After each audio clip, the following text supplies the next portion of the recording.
Kashf qilish qiyin emas erkak mezoni, negadir ortmoqda dayuslar soni.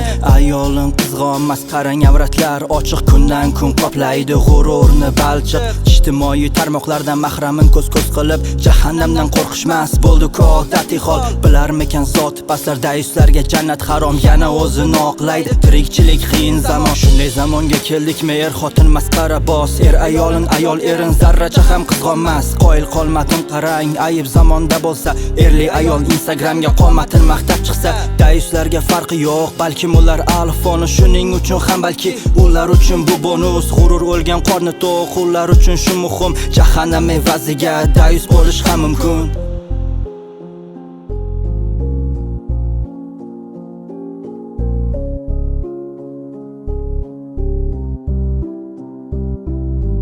Like'lar uchun yosh qizcha shaytoncha raqsga tushsa, otasi ham indamas. Zamon shundayda deydi, zamon bunday emas.